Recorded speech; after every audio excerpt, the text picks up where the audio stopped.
nëse vazhdon ky konflikt, Irani në mënyrë perfide kërkon të mbërri atë që nuk ka arritur do të mbërri me konfliktin e Gazës, po edhe me konfliktin e Libanit, pra përfshirjen e arabo-izraelitëve në luftë brenda Izraelit. Pasi kjo gjë do të thoshte një front i brendshëm për Izraelin, një front politik i brendshëm për Izraelin, që ashtu kështu raportet brenda Izraelit janë shumë delikate politikisht për 2 vjetësh. E përmendet pak më herët Rusin. Presidenti Trump pati një telefonat për çështjen e këtij konflikti dhe i kishte kërkuar presidentit Putin që të ndërmjetësoj për të ndalur Iranin apo për të qetësuar Iranin. Cili është roli i Rusisë në këtë luftë, sepse njihet si një aleat tradicional i Iranit, spaku që nga koha e Tash sapo ta shpjegova, regjimit Rusia është edhe aleat i Iranit, por është edhe vend aleat i Izraelit për shkak se 25%, 30% e popullsisë izraelite është ruse.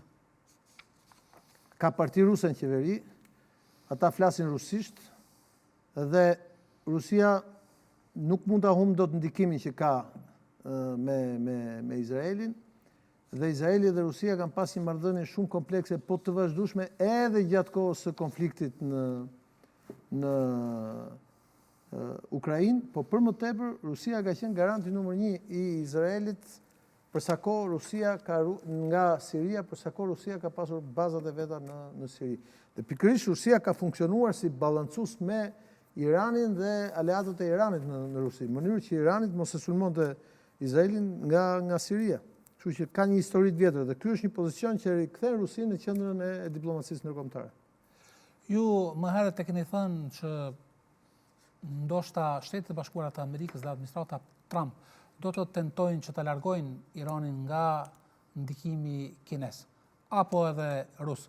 Me këtë tash, përfundon diçka apo ndoshta është e afron më shumë me Kinën, e afron më shumë me Korenë e Veriut. Ki parasysh që Korea e Veriut ka shumë potencial ushtarak, saqë administrata e parë Trump u mundua të gjente një marrëveshje me Korenë e Veriut pikërisht për shkak të çështjes bërthamore dhe raketave, po edhe për shkak të shumë armatime balistike që Korea e Veriut ka dërguar me shumicë në Ukrainë, në Rusi.